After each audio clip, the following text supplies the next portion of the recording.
Welcome back to Making the Brand. I don't really know how to introduce our guest today other than her name is Terry Savage. You've done so many things, but most people know you as the Money Lady on WGN.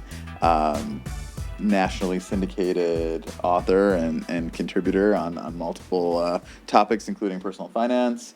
I would say often imitated, never duplicated, nationally syndicated. I don't know. We can go on and on, but when you've been around as long as I have, Joel, the history takes up too much time. Yeah. So, how would you give somebody your elevator? Somebody that's not familiar with who you are, you jump in an elevator, and how do you introduce yourself?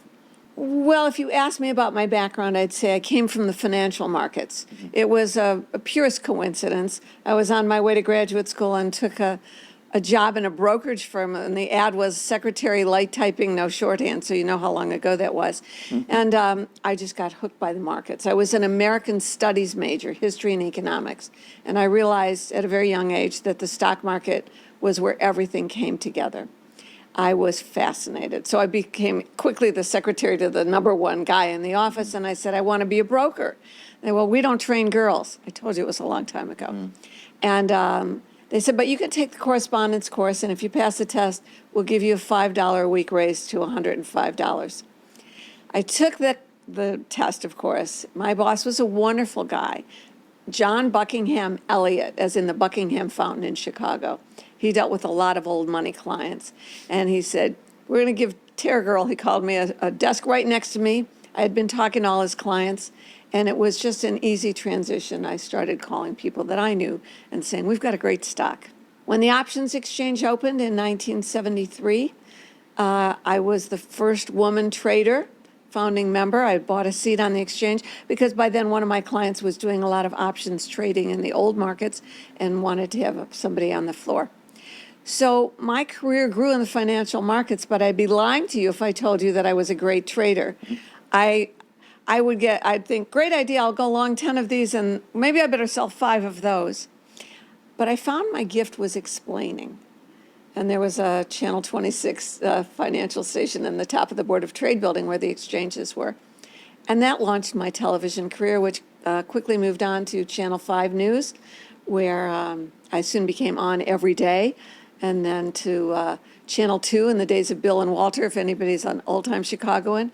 And I spent many, many years on TV every day explaining not only the markets and interest rates, but personal finances, I guess, demystifying money. So along the way, my brand became The Savage Truth, because that's the title of one of my 4 books, The Savage Truth on Money. And then I have to credit you, really, really, for bringing me into the tech era. I was the first person on my block to have a website. First, I can't remember how I got connected to a techie person back in the late 1990s who said, Terry, we're going to take your name and we're going to give you a website and we're going to you'll have email. I said, really? And I had my website from the olden days. And when I met you, you said to me, you can't use this website anymore. And I remember the meetings. You dragged me kicking and screaming. So he still wants me to update it, I want you to know. But I still love it now. So terrysavage.com is the website. And that'll require free updates if you don't want everybody to say it's not cool. And seriously, that was a real moment of change for me. So that's how The Savage Truth or Terry Savage became the brand it is today. No, it's amazing because you touched on several things that I wanted to talk to you about. It was just you being a pioneer for women in finance, especially here in Chicago, and then how that pivoted into TV. And I remember one story I'll tell about you is I was meeting with a vendor in our conference room probably a few years ago, and he saw your name on our whiteboard because we were working on your website and on your project, and he stopped the meeting and he said, you guys are working with Terry Savage? And I said, yes. And he said something that Terry said 30 years ago is the reason that I can retire today. And I don't know if you read your book, or it's just incredible to see the impact that you've had on people on their personal finances. It's happening a lot to me now because I've been doing this for so long. And Someone who was a secretary at a speakers bureau where I just gave a free presentation so they would, my living was made by not only television, but giving speeches. I never endorsed a product. I never took commissions in that regard, but banks and mutual fund companies, financial firms would have me give speeches. And so I went to a speakers bureau and gave them a short version of my pitch. And I got an email maybe in the last 2 years saying, I want you to know I'm retiring. You insisted I contribute to the company retirement plan. If it weren't for that, there's no way. Time is money.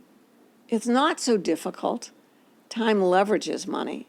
And if you start, my message always was, if you start young enough with a little bit of money, you don't have to beat the market. All you have to do is be there. The Standard & Poor 500 index fund in your 401k will do it. When I started out, the Dow was under 1,000. Really, and it's actually stayed under 1,000 for a decade till the early 1980s. We're talking about the Dow at 34, 35,000. Right. America is a great place, and all you have to do is get on board this train and participate. Time leverages money. So that's interesting because, one thing I loved from your book, other than you writing me in the acknowledgments. Oh, yeah, well, of course, I do it publicly. That was fun, is just how practical it is and it's easy. It's like anybody, we keep a copy in our office and recommend it to some of our people, our young guys who are starting out, of how to manage your personal finances. And it's just, it cuts through all the jargon, all the overwhelming technical words and aspects and Thank you. strategies, and it's just like very easy to pick up, and you could pull open any chapter and you learn something right away. That's my call. That's the part of it is that's so intimidating to most people because we grew up, or my generation grew up, for girls it was, don't worry your pretty little head about that, dear. Some nice man will take care of you. I rebelled against that, obviously, at a very early age. But even so, despite all the technology, despite all the apps, despite you can have Mint or one of the other apps and see your bills, your spending, everything at your fingertips, there's still some kind of mystery because money's such a judgmental thing. Are you any good? How much money do you make? That's not the way it should be, but it intimidates a lot of people, and my goal is to strip that mystery away. No, it's great. I mean, and I've even piggybacked that into meeting with some of our young people and saying, just start early. Oh, I guess I owe you a little seminar in the office. Why don't we Yeah, set that that'd be up? awesome, Yes. actually. So, obviously you grew your career, you grew your exposure, and then started doing speaking and other events. And obviously you're highly sought after for your opinion on the markets and finances across the country. But what would you say to somebody who's just starting out in their 20s, 30s, 40s, and maybe even 50 and hasn't figured it out yet? Are you talking about figuring out money Yeah, or figuring out a career move? I think financially. Financially? Well, that's the key moment. I mean, the key point is I used to tell a story. It was in my very first book, which came out, I think, in 1988, which was Terry Savage Talks Money. That if you charge $2,000 on your credit card, let's see if I can pull this up out of my memory. If you charge $2,000 on your credit card, it's still true today, by the way, and I don't know what you bought. You bought furniture, you bought clothes, you went out to dinner and so forth, that if you made only the minimum monthly payments at 19.8% interest, it would take you, are you ready? How long would it take you to pay it off? It would take you 31 years and 2 months to pay off that balance. And I would say to them, and now for sure, by the way, it's 30 years ago, so I thought about it, and it's the truth. If you bought furniture that's 31 years ago, it's on its way to the Salvation Army. The dinner was down the drain the next night, okay? And if you bought clothes, which is my big thing, they would be out of style in 31 years. And even if they came back in style, you would not be able to fit into them, okay? I have a mutual fund of Escadas. If you're a woman, you know what I mean. But if not, it's just clothes that I wore for TV all those years in my basement, and today on eBay, you can't, give them away. But if, on the other hand, you'd taken that $2,000 and invested it in the Standard & Poor 500 stock index fund that's in everyone's 401k, or you can go to Fidelity and Vanguard, S&P 500, I just want to buy that fund.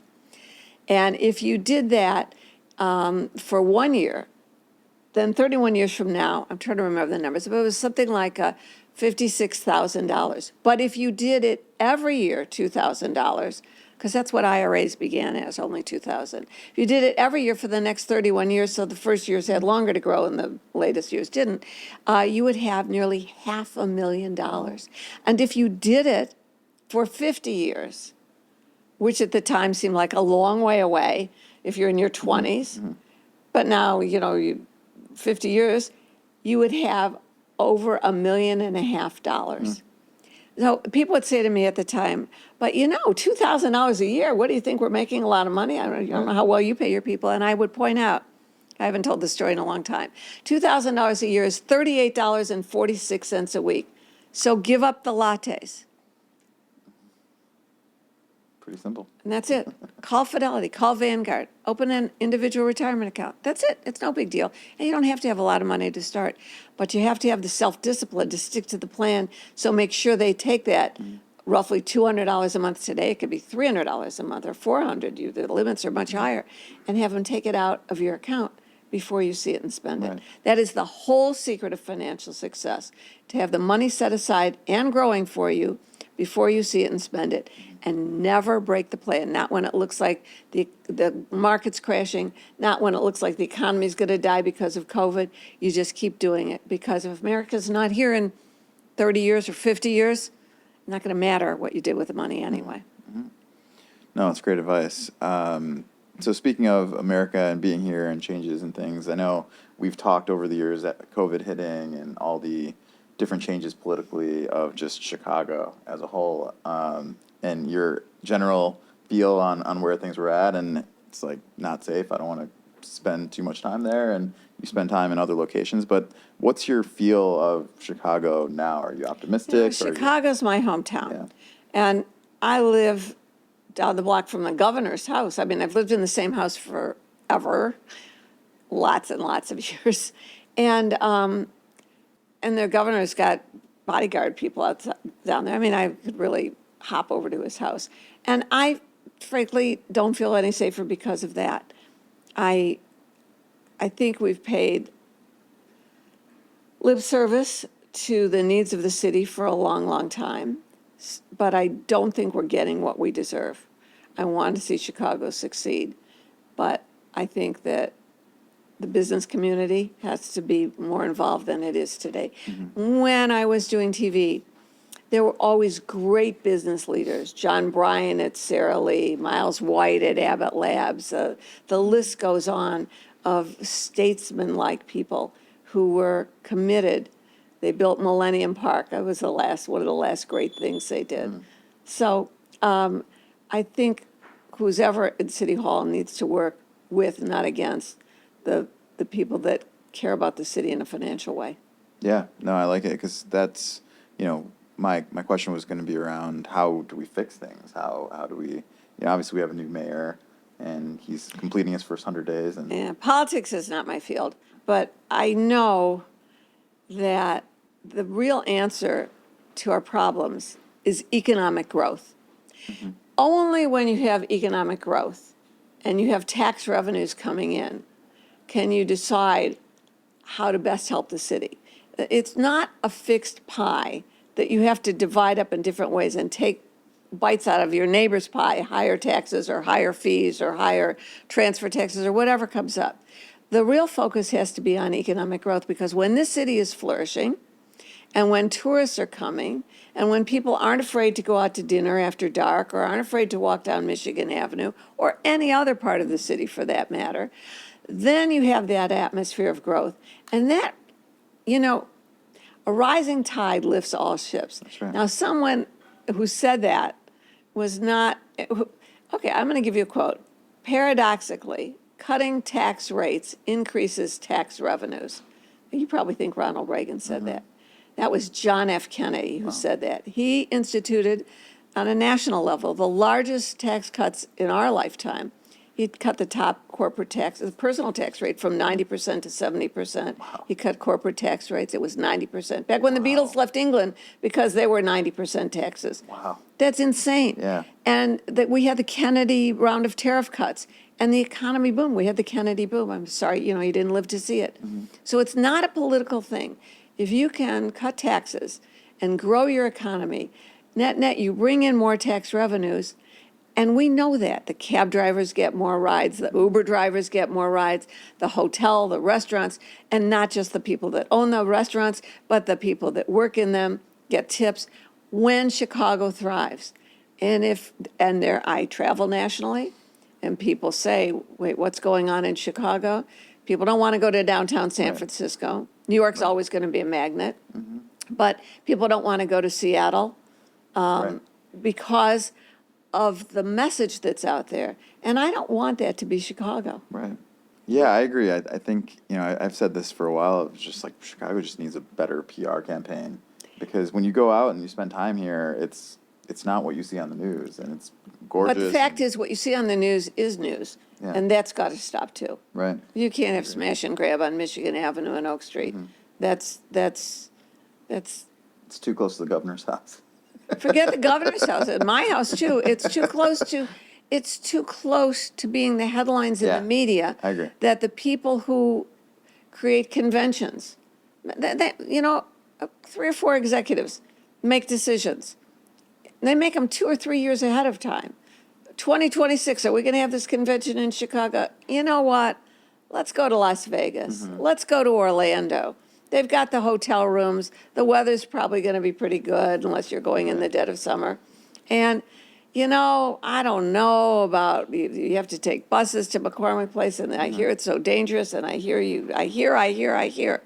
So the decisions that will bring us prosperity in 2 or 3 years, the big conventions that book, are being based on today's news headlines. And it's interesting. It's such a small group of people who have a certain impression on a place that will make a decision that impacts thousands of jobs and millions of dollars. Exactly. It's really, I think it's an inflection point for Chicago right now, and I'm cautiously optimistic.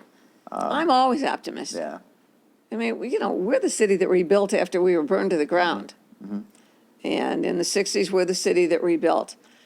And I know we can do it, but too many top executives now are giving up.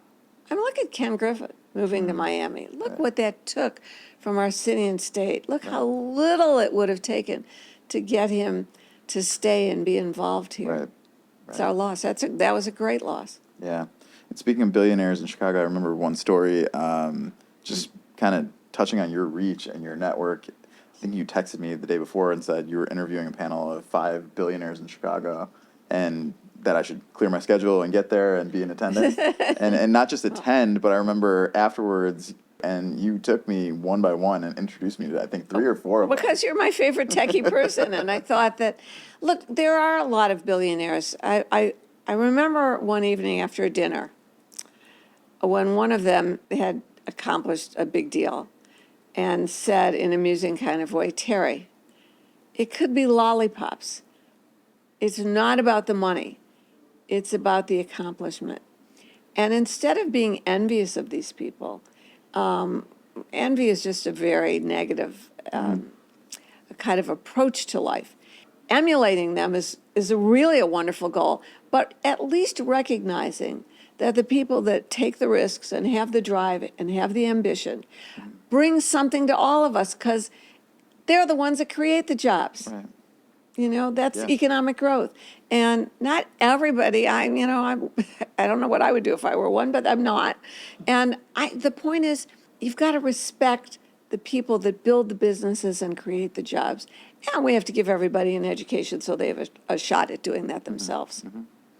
No, I like it. It's such a theme. I mean, for me, obviously, capitalism, where it's like not trendy anymore. You see a lot of like more socialist and socialism kind of creeping into policy and thought process and social, just even online. And with younger people, it's just feel like they're more gravitated towards socialism versus You capitalism. can get over that. Don't forget, I was young in the 60s, and I was, I mean, really, seriously. That comes in cycles. I've been always very involved in junior achievement. And it's the one thing you can do. You go mentor young people. The courses are set up for you to teach. We're in every school in the city and beyond. I remember when we wanted to, maybe we could get to 70,000 kids. Now I think it's well over 300,000. And it's not that old thing where you create a business and you make a keychain or flower pots for mom or whatever and sell it. I mean, it's a whole all school thing that starts in first grade and goes all the way through high school and teaches about the basic principles of free enterprise, capitalism, hard work, rewards. And I think if we started younger and had an educational system that instilled some of those values, that would be a benefit for generations. Agreed. So you touched on us kind of talking about tech and revamping your platform. You and I have talked about TikTok and Substack Oh, yeah. and Reels. And what do you feel like is next? I know I help you drive this, but what's next for you? That's not true, folks. He's behind me, pushing me into it. Look, What's next for your platform and your message? I'm in the giving back stage of life now. And I've been fortunate that I ate my own cooking. All these things that I was writing about, I did. It worked. I'm here living to tell you. I grew up in a very middle-class family. I mean, when I had my first secretarial job, I rode my bike to the train station and commuted downtown. Nobody handed me anything. So I'm now at this stage where I'm on radio a lot. I'm on WGN television, WGN radio a few times a week. I write the column that the Tribune syndicates, and people post questions on my Ask Terry blog, and I try and help. That's basically what it's about. And you've extended my reach for sure. I have a lot of media out there, and it all centers on my website at terrysavage.com, as you know, but I can't tell you. Coming up with a new book that I think will have major impact, and my co-author and I were just interviewed for 60 Minutes. That'll come out this fall. I don't know when this podcast will come out. But I'm never stopping. Why would I stop? I mean, this is what I do. And knowing that I can help, I mean, I put something back into the world, I mean, that's really terrific. Yeah, no, I think that's phenomenal because you told me early on in our working together is you don't need to do any of this. You don't do any of it for the money. You have enough. Now it's about setting up your grandkids and their kids and whoever else. But I feel like you're very impact driven versus income driven, which is ironic for you being the money lady. Yes, I work hard and I do get paid, and I speak all around the country and I get paid nice fees for that. And I think that subsidizes the time I spend when what I call a little old lady, and maybe now I is one, but I've always called them my little old ladies, calls and says, so my financial advisor said I should do this. I said, oh yeah, really? You know, I want to direct people to fee-only financial advisors, fiduciaries, and my website is full of resources on things like that. I worry now about, we just had the Surgeon General's report that you may not remember, but 40 or 50 years ago was cancer kills. You know, now it's loneliness kills. We're living longer. More people are aging in place, and the elder abuse is a horrible thing. So I guess it's probably an interest of mine now as I realize that so many women and men write to me about people taking advantage of them. Yeah. No, I mean, my parents are getting older and they're in their 80s, and I'm worried about them too, just with, the phone ringing and they don't know who's who and what's what. And it's a technology thing now. Now they're getting texts, click here. I mean, well, they said we had to go to the bank right away and da-da-da-da-da. And this is before AI can imitate. This what sounded like my grandson, but it didn't really. It's shocking what's going on out there in the form of scams and fraud. Yeah, no, I agree. And, they're getting smarter for sure. One thing that I think is interesting to touch on, I mean, if you want to talk more about the new book coming out, or I know you touched on it, or what you can say about it. We're going to make a big PR splash, and you're going to help me. But it came out of an email that I received from a woman in exactly that situation.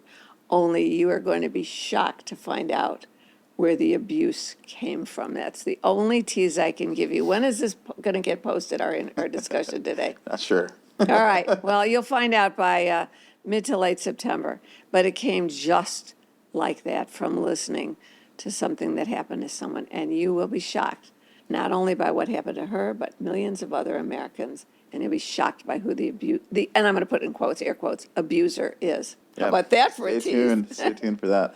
All right, so I know you kind of jet set around. You've got houses in different places, but what's your go-to restaurant in Chicago? My first favorite restaurant for all time, and I would have told you this 40-some years ago. Now I'll never be able to get in. Have you ever been to Geha's? Mm-mm. Oh my gosh, I'm taking you to dinner. Geja on Armitage. Have you ever eaten fondue? Yeah. But you've never eaten fondue like this. There's 3 courses. The first is this great cheese, special cheese, and you dip things like bread crusts, and you dip things like grapes and apples in the cheese for starters. And then there's the oil, and you can have seafood and veggies. My mouth is watering. And then there's the chocolate fondue for dessert. It's Geha's restaurant. It was started by a friend of mine. When I had my first TV show on Channel 26, I had that was the financial station before there was CNBC and so forth. I had him, John Davis, who started the restaurant. It's been sold years ago. Come on. And he had the oil popping and he was demonstrating. And so I took my microphone off, much to the chagrin of the cameraman. I just took it off and I lowered it into the pot so they could hear the oil popping. That's my idea of great sound effects on a one-camera show at the top of the Board of Trade building. So I guess if you could give me only one more meal in Chicago, and I haven't been back there in a few years, I'd go to Geha's. Yeah, it's interesting. So on that note, what do you? I know I've been to your horse. I don't know. Is it a farm? Is it? Oh yeah, you have. Stables Well, up in yes. Wisconsin. What do you do for fun outside, or what are you passionate about outside of the? Okay, now you know I don't talk about this because every preacher of great virtue, all those evangelicals and otherwise. They always have some kind of secret. God forbid, they molest little kids or they're fooling around. Bill Bennett famously wrote the Book of Virtues and then disclosed he had I think it was a gambling habit. Right. So I, the money lady of virtue, have always loved horses and had horses, which eat while you sleep, and require you to expend labor cleaning it up after them. But my secret thing is to rescue horses. I bought a horse farm in Wisconsin, and I have been showing horses all my life. And tomorrow morning I get up at 4:00 to catch an early flight to Nashville, where I show my Tennessee walking horse on Friday morning. Flat shod, not that big padded stuff. And I love the costumes and I love my horse. I'll give you a picture. You can insert it in here. Woo! Yeah, Terry. And last question is the way that I like to end these, and just phenomenal conversation. I think that a lot of people will be motivated and inspired by what you're saying. 100 years from now, what do you want people to remember about Terry Savage? Oh, they don't have to remember me at all, but I hope that they will have learned something about how important our free enterprise system is, about how precious a thing our democracy is. And if I have contributed to that, then it'll still be around for their children and grandchildren. So it's not about me, but I think it's about all of us realizing that capitalism isn't perfect.